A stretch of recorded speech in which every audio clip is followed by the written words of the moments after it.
पण काहीतरी गोष्टी बोलल्या पाहिजेत. प्रमुख पाहुणा म्हणून इथं आलं तर माझी ती जबाबदारी बनते. फक्त आपल्या आईवडिलांचा आदर करा, ज्येष्ठांचा आदर करा, आपल्या गुरुजनांचा आदर करा आणि वृद्धाश्रमाचं वाढत आलेलं लोन आपल्या गावात आपल्या गल्लीत कसं न येईल याची खबरदारी घ्या.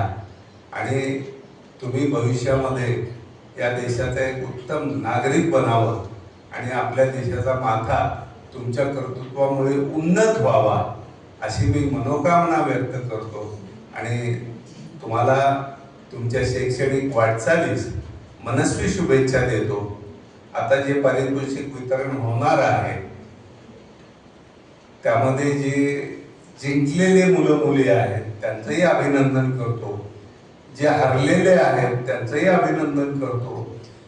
जिंकणारा गाफील राहण्याची शक्यता असते, पण जे हरले ज्यांना यावर्षी पारितोषिक मिळालं नाही त्यांनी असा प्रण करावा की पुढच्या वर्षी मलाही चांगलं पारितोषिक मिळेल. एवढाच तुम्ही प्रयत्न करा. मोठे व्हा.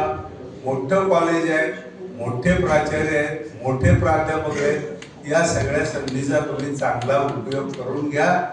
आणि पुन्हा कधी 10-15 वर्षाने आम्हाला येण्याचा योग आला तर आम्हाला वाटलं पाहिजे की तेरणा महाविद्यालयाची मुलं मुली अतिशय कर्तृत्ववान आहेत, अतिशय सर्वगुण संपन्न आहेत असं आम्हाला वाटलं पाहिजे.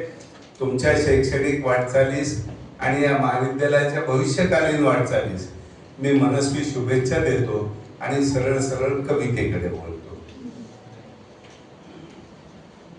मी मगाशी सांगितलं तुम्हाला की सफल प्रेम ज्यांच्या वाट्याला येतं